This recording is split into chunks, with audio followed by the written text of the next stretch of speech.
Selamat siang, kita bertemu lagi di kuliah Danuri Amik GTC Semarang di mata kuliah Sistem Basis Data. Pada pertemuan kali ini kita akan membahas tentang lingkungan basis data. Pada pembahasan kali ini kita akan melihat bagaimana sebuah data itu terkonsep baik secara fisikal ya maupun secara konsep ya. Jadi bagaimana sebuah data itu berada pada penggunaan mulai dari user akhir sampai bagaimana data itu tersimpan di dalam sebuah basis data secara fisik. Semoga kita nanti bisa bertambah wawasannya pada pertemuan kali ini. Baik, kita langsung ya ke materi. Bahwa tujuan dari SBD ya, atau sistem basis data atau yang sering juga disebut dengan manajemen basis data adalah menyediakan pemakaian data ya, melalui suatu pandangan yang abstrak mengenai data tersebut dengan menyembunyikan detail dari bagaimana data disimpan dan dimanipulasi. Jadi data disimpan dan dimanipulasi ini bisa dikonsep ya. Bagaimana data itu bisa tidak terbaca oleh pihak lain ya, karena dengan tujuan keamanan ya, dengan tujuan kecepatan penyajian data ya, bagaimana nanti data itu akan dimanipulasi. Dimanipulasi di sini arahnya adalah bagaimana data itu bisa diedit, data itu bisa diambil, data itu bisa diubah ya, atau mungkin data itu juga bisa ditambah.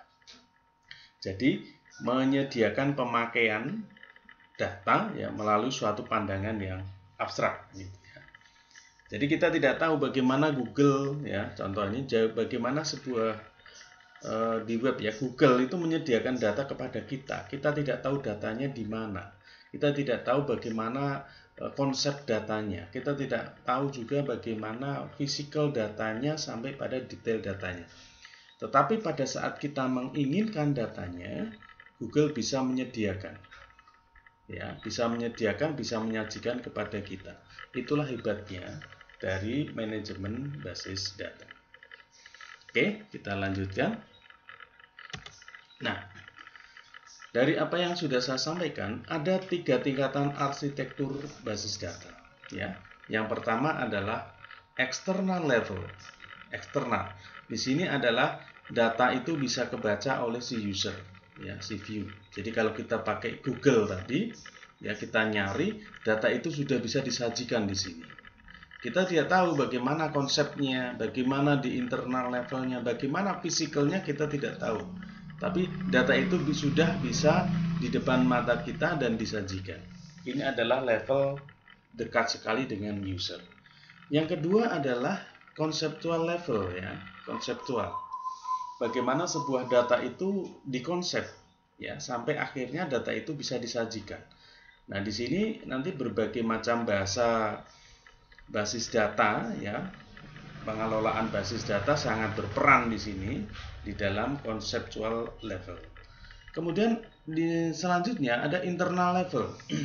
Bagaimana sebuah data nanti tersimpan ya, bagaimana sebuah data itu didefinisikan. Ini masuk di dalam internal level.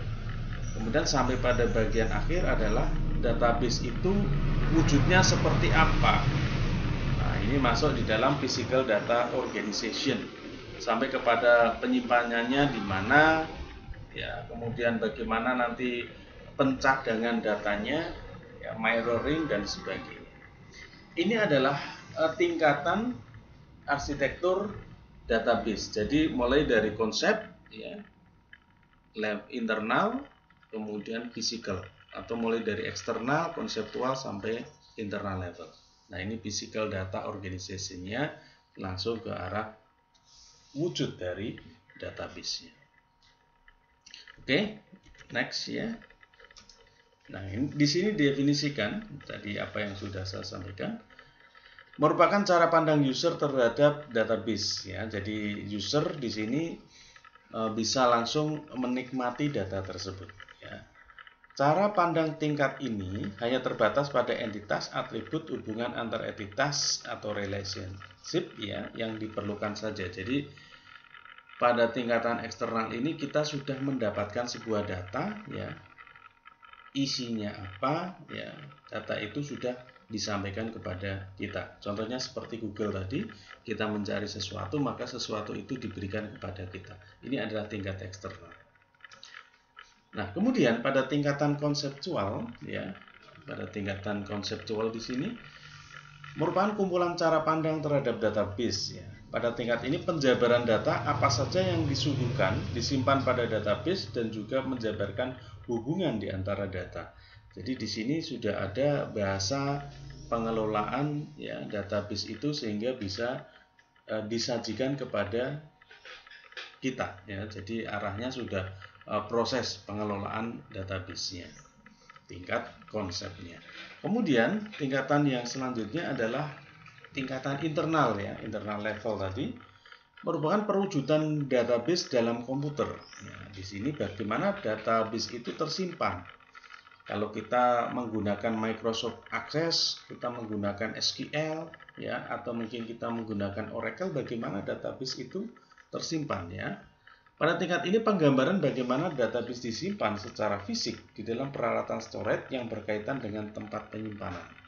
Ya, jadi nanti database-nya namanya apa, field-nya apa, di sini sudah muncul ya, tersimpan di folder apa dan sebagainya.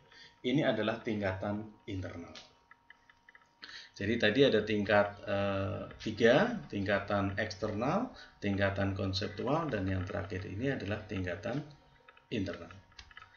Baik, di sini adalah sebuah contoh ya. Ya, ada sebuah contoh di sini. Contoh penggambaran tingkatan arsitektur database ya. Di sini di external view ya, di sini sudah muncul ya. Kita ingin menampilkan apa ya di user 1 maupun user berapapun di sini sudah bisa ditampilkan. Jadi contoh Google tadi, nah misalnya Google ya. Ada 1000 orang, 1 juta orang pakai Google, dia juga bisa menyiapkan datanya. Ini di level eksternal. Nah, bagaimana konsepnya? Maka data itu direlasikan, data itu dicari, diupdate ya. Ini di conceptual level. Nah, kemudian internal level ini adalah bagaimana struktur database-nya ya. Nah, strukturnya nanti tersimpan di mana, kemudian tipenya apa, size-nya berapa, apakah primary key dan tidak, ini masuk di dalam internal level ya. Jadi secara eksternal apa yang dihasilkan di sini secara konsep, di sini secara physical ya, fisik ya, atau internal level. Saya kira cukup jelas. Kemudian ya ada istilah data independence ya. Data independence ya. Data independent ini adalah pengubahan scheme dalam level tertentu tetapi tidak mengubah scheme di level yang lebih tinggi. Ya. Di level tertentu tidak mengubah di level yang lebih tinggi. Contohnya misalnya data itu diubah tampilannya ya. Hanya menampilkan beberapa poin field saja, maka tidak mengubah struktur database-nya. Nah, ada dua tipe data independence di sini ya. Ada logical data independent dan physical data independent. Ya, secara logik bagaimana data itu diubah logikanya, dan secara fisik data itu diubah. Ya, jadi arahnya tadi bagaimana relasinya itu diubah, kalau ini arahnya bagaimana di sini fisikalnya, misalnya ada penambahan field baru pada physical atau sebuah database. Ya, data independent. Ya, secara logikal maupun secara fisikal. Kemudian logical data independent. Nah, ini dia. Kalau tadi yang pertama tadi adalah data independent, di sini logical ya, kita definisikan. Kemampuan untuk mengubah external scheme atau program aplikasi pada konsepnya ya, conceptual scheme telah diubah ya. Kemampuan untuk tidak mengubah eksternal scheme atau program aplikasi padahal konsep scheme telah diubah. Jadi gambarannya begini. Kita mencari di Google misalnya ya. Padahal Google itu sudah mengubah konsepnya, konsep pencariannya sudah diubah, tapi yang dihasilkan tetap sama. Nah, di sini secara logikal sudah diubah tetapi hasilnya sama. Ya, hasilnya tetap sama. Contoh, menambah atribut dalam sebuah relasi ataupun entitas ya. Nah, ini yang dirasakan atau hasilnya ya tetap sama ya, yang tampil itu akan sama. Jadi secara eksternal view-nya itu sama tetapi dalamnya sudah diubah kan gitu ya. Dalamnya sudah diubah. Oke. Kemudian physical data independent. Tadi logical, sekarang fisiknya. Yang ubah strukturnya, ubah datanya, tabelnya ya. Perubahan di internal scheme tapi tidak mengubah konsepnya. Ya. Jadi secara internal data itu diubah tetapi konsepnya tidak berubah ya. Jadi relasinya tetap tapi data-datanya di sini berubah ya. Misalnya contoh ya, penambahan tadi ya, ada insert field ya, kemudian ada pengubahan size ya dan sebagainya. Nah, kalau digambarkan antara logical data independent dan physical data independent, logical data independent ini arahnya adalah ke external concept ya. Kalau di physical data independent ini arahnya adalah ke internal ya. Jadi eksternal dan internal. Jadi ini pengubahan area data secara fisik ya, kalau di sini secara logika. Oke, kita lanjut. Dan yang dihasilkan di sini hasilnya tetap sama, tidak berubah. Jadi pengubahan yang ada di logical maupun yang ada di physical di sini tetap menghasilkan data yang sesuai. Baik. Ya. Database administrator ya, dapat mengubah isi lokasi perwujudan dalam organisasi basis data tanpa mengganggu program-program aplikasi yang sudah ada. Ini contohnya pengubahan database ini, misalnya kita menambahkan field baru ya, field baru di sini program tetap berjalan sesuai yang kita inginkan. Beda dengan update ya, dan update aplikasi itu beda sekali. Itu berarti arahnya sudah ke external scheme ya, pengubahan program. Kalau ini database-nya yang diubah ya. Jadi secara program berubah tapi datanya tetap, nah kan gitu ya, datanya tetap. Baik, yang kedua, Fabric Agent atau peralatan software pengolahan data ya, dapat memperkenalkan produk-produk baru tanpa mengganggu program-program aplikasi yang sudah ada. Nah, ini misalnya program-program tambahan tadi ya. Jadi programnya tetap berjalan, tetapi sudah ada update data yang terbaru. Ya. Oke.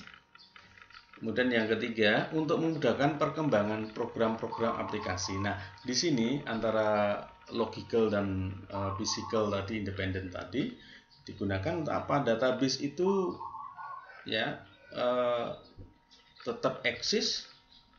Ya, tetapi apa yang disajikan itu juga tetap sesuai dengan yang dibutuhkan user.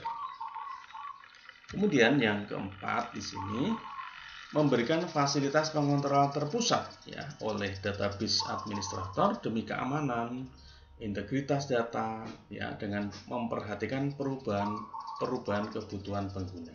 Kita tahu bahwa pengguna di sini ya kebutuhannya adalah cepat ya. Bagaimana bisa menampilkan dengan cepat? Maka logicalnya ini diupdate, diubah.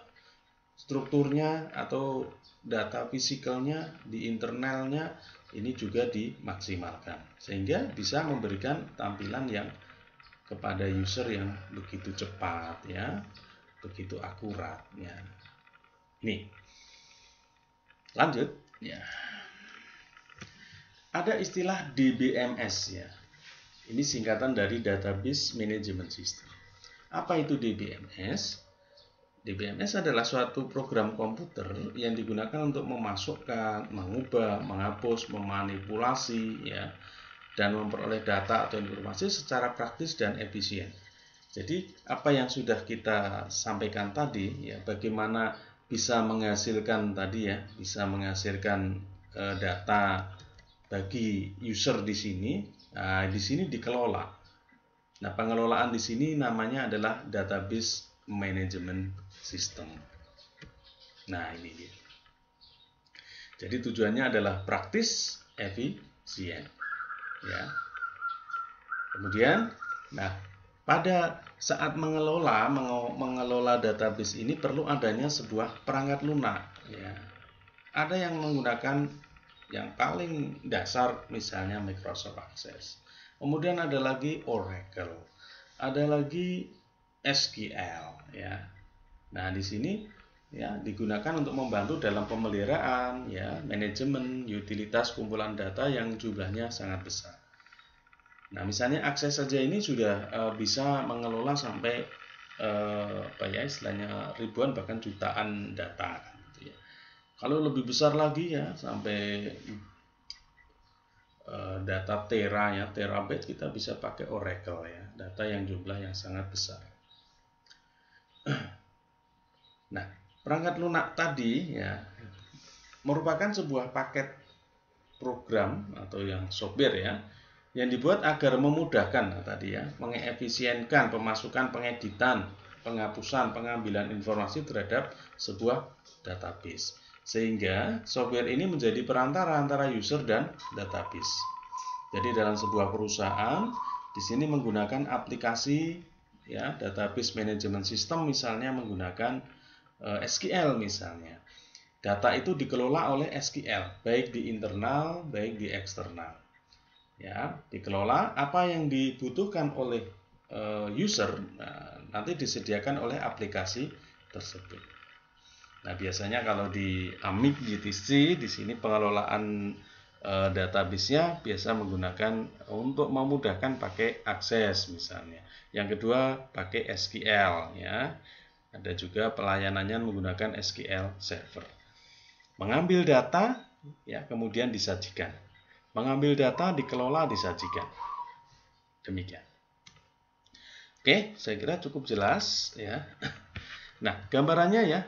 Nah, seperti yang saya contohkan tadi, ada mesin pencari Google, Bing, Yahoo, Hotmail, ya, Baidu, ya.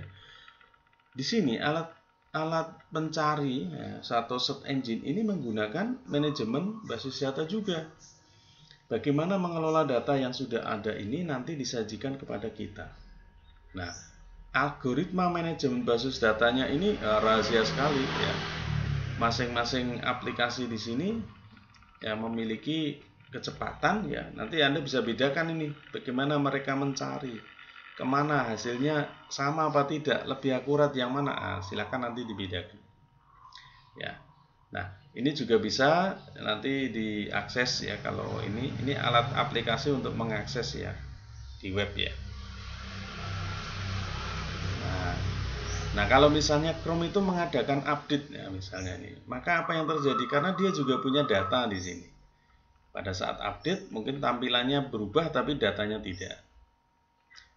Ada juga update itu tampilannya tetap tapi datanya berubah. Nah, ada dua teknik tadi, ya, logical dengan physical data independent.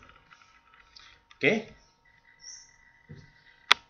Nah, contoh di sini perantara user dengan database, ya. Tadi contoh yang nyata itu pemakaian Google, ya. Kita sebagai user, ya, disajikan data yang kita cari. Siapa atau datanya di mana? Di dalam database, data centernya si Google, ya. ATM juga sama. Di mesin ATM kita menginginkan data uang kita, ya, kita akan disajikan. Ya, tersimpan di mana kita tidak tahu. Logikanya seperti apa kita juga tidak tahu. Yang penting data itu disajikan kepada kita dengan cepat sesuai kebutuhan. Nah, diakses lewat mana? Nah, tadi, ya, diakses lewat mana? Bisa aplikasi internet banking, bisa SMS banking, atau bisa juga pakai browser, ya, dan mengakses data perbankan kita. Oke. Kemudian bagaimana cara komunikasi yang diatur ya dalam suatu bahasa khusus yang ditetapkan oleh database management system. Nah, tadi aplikasi-aplikasi tadi ya yang sudah saya sampaikan, ada SQL, DB, SQL, Oracle ya. Di sini beberapa contoh ya untuk mengadakan pengelolaan atau manajemen basis data. Nah, di dalam bahasa database atau basis data di sini dibagi menjadi dua kelompok, yaitu data definition language dan data manipulation language. Di sini khusus ke arah pendefinisian data, di sini arahnya kepada manipulasi data. Ya, pendefinisian dan manipulasi. Manipulasi ini contohnya mengedit, menghapus, menambah, upgrade dan sebagainya. Kalau definisi ini mulai dari membuat datanya ya, bagaimana pengelolaan pengaturan data awal. Oke. Nah, data definition language ya digunakan dalam membuat tabel baru, indeks, mengubah tabel, menentukan struktur dan sebagainya. Jadi tahap awal ya data definition language didefinisikan. Kemudian untuk yang data manipulation, nah di sini ya, ini yang sangat penting di sini untuk memanipulasi dan pengambilan data pada database ya, bisa menyangkut pemanggilan data tersimpan di database ya. Kita kalau di SQL bisa menggunakan select ya. Nanti di dalam pemrograman PHP ya, pemrograman berbasis data, nah kita akan memanggil data dengan select ya. Kemudian ada penyisipan data, ada pengubahan, ya ada penghapusan tadi ya. Nah, di sini ya. Ada tambah, ya, insert, update, delete, ya. Kemudian ada edit, ya. Edit itu update ya. Kemudian pemilihan data ya, dipilih, dipanggil ya, diseleksi ya. Data manipulation language. Oke, di sini ada jenisnya, secara prosedur dan secara non prosedur. Nah, di sini menghendaki user untuk mengspesifikasi data apa yang diperlukan dan bagaimana cara mendapatkan data itu dengan sebuah bahasa ya. Di sini juga bisa. Kemudian kalau secara non prosedural, jadi menghendaki user untuk menspesifikasi data yang dibutuhkan tanpa harus menspesifikasi atau mendapatkan. Jadi kalau ini lewat pemrograman ya, kalau di sini lewat langsung pada perintah-perintah yang sudah ada ya. Kemudian kita menuju pada bagaimana sebuah model data ya. Nah, kumpulan konsep yang terintegrasi yang menggambarkan data, hubungan, dan batasan-batasan data dalam suatu organisasi. Nah, model data ini nanti bisa digambarkan ya. Fungsi dari sebuah model data untuk mempresentasikan data, sehingga data tersebut mudah dipahami. Nah, nanti akan kita praktekkan model data ini.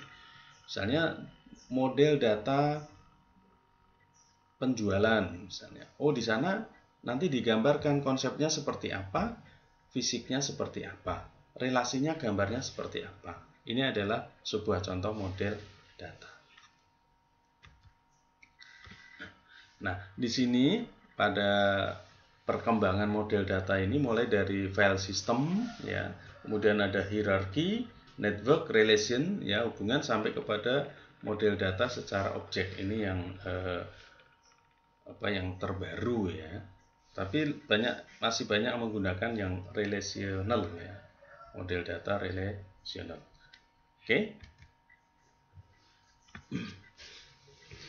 Dalam model data relasional ini ya, data disusun dalam bentuk tabel ya, dua dimensi. Dua dimensi itu ada baris dan kolom, maksudnya begitu. Jadi baris itu ya record. Nah, istilahnya gitu. Kalau kolom itu dinamakan field ya, maka istilahnya ada field dan record yang kemarin sudah kita definisikan pada pertemuan yang lalu. Ya, pertemuan antara record dan field di sini disebut dengan istilah item data. Nah, item atau data value ya. Nah, di dalam model data tersebut juga mempunyai hubungan relationship ya, sedemikian rupa ya, dengan menggunakan field kunci ya. Ada nanti namanya primary key, ada yang namanya candidate key ya. Itu juga akan berfungsi pada proses hubungan atau relationship, sehingga akan meminimalkan terjadinya penggandaan data atau duplikasi data. Nah, di sini dicontohkan bagaimana sebuah konsep ya data. Nah, bisa ini secara fisikal ya, karena sudah ada contohnya, ini fisikal. Sudah ada data yang muncul ya. Nah, data ini bagaimana terrelasi ya. Ini contoh di software ya. Ini terrelasi dengan project ID 1 ya.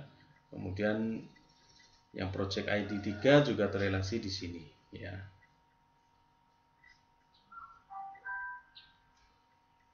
Nah, kemudian contoh lain di sini, ini secara konsep ya, bahwa di sini ada 3 buah tabel ya.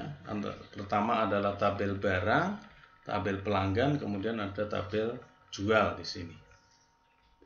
Bagaimana masing-masing tabel ini terrelasi? Nah, ini perlu digambarkan ya. Di sini ada kode barang, di sini juga ada kode ya. Nah, ini dia. Ini artinya bahwa penjualan ini mengambil data nantinya dari tabel barang, dari tabel pelanggan, karena di sini ada kode pelanggan. Ini secara konsep ya, digambarkan strukturnya, tapi relasinya belum kelihatan ya. Nah, tugas kalian adalah merancang. Nah, ini dia. Konsep dan physical basis data. Contoh di sini perpustakaan misalnya. Kalian sudah diberikan evaluasi atau analisa bahwa di dalam perpustakaan tersebut ada kegiatan pendaftaran, ya, pendaftaran anggota, pendataan buku, peminjaman buku, pengembalian buku. Bagaimana mengkonsep database perpustakaan ini? Nah, bagaimana mengonsepnya? Ya, apa yang dibutuhkan tabelnya? Bagaimana nanti terjadi relasinya? Seperti apa struktur tabelnya? Seperti apa contoh isi datanya? Nah, di situ ya, di sini saya bantu. Ya, sudah ada clue-nya. Ya, ini contoh ini. Secara konsep terdapat kegiatan pendaftaran anggota, maka di sini nanti harus ada tabel anggota. Kemudian terdapat kegiatan pendataan buku, maka harus ada tabel buku. Terdapat kegiatan peminjaman buku, oh siapkan tabel pinjam. Terdapat pengembalian, oh siapkan tabel kembali. Atau tabel kembali ini include dengan peminjaman, silakan. Nah, ini perancangan database nantinya arahnya. Tapi untuk memudahkan kita bikin tabel baru. Oh, berarti ada 4 tabel nih. Nah, misalnya seperti itu. Selanjutnya ini secara konsep. Nah, masih secara konsep kemudian digambarkan. Ya. Tabel-tabel tersebut digambarkan ada 4. Ini tabel pinjam. Siapa yang pinjam kita harus tahu, maka terrelasi dengan anggota. Siapa bukunya yang dipinjam harus tahu, oh maka terrelasi tabel buku. Begitupun transaksi atau kegiatan pengembalian buku. Buku apa yang dikembalikan, siapa yang membalikan, akan tercatat di dalam sebuah database. Ini gambaran relasi yang terjadi. Nah, nanti antara pinjam dan kembali menghasilkan antara buku dan pelanggan ya, ini pelanggan dan buku menghasilkan pinjam ini ada istilah nanti bisa di-query-kan ya. Ini juga sama, kembali juga di-query-kan. Ini secara konsep. Kemudian bagaimana physical data dan isinya. Nah, ini dia. Ini tugas kalian nanti ya, bagaimana bentuk fisik tabel tersebut atau strukturnya. Dan bagaimana nanti isi-isi contohnya. Ini tugas yang pertama. Tugas yang kedua, nah di sini sudah saya berikan physical. Begitu juga isinya. Saya menginginkan Anda untuk membikinkan konsep basis datanya. seperti apa konsepnya, ya. Kegiatan apa ini? Jadi seperti tadi perpustakaan namanya. Kalau ini kegiatan apa? Ya, Anda harus bisa nanti mencermati dari dua tugas ini, antara bagaimana tadi merancang mulai dari tahap Anda hanya mendapatkan deskripsi, kalau di sini Anda sudah mendapatkan fisik data dan isinya. Ini ditemukan di lapangan itu datanya seperti ini. Nah, Anda harus buat seperti apa? Begitu, ya. Semoga nanti bisa memberikan gambaran secara jelas ya, bagaimana data itu disajikan, ya, penyajian data, sampai Anda akan jelas bahwa arsitektur sebuah data, ya, sampai kepada bagaimana nanti model datanya di sini Anda bisa membuatnya. Saya kira demikian pertemuan hari ini. Semoga bermanfaat.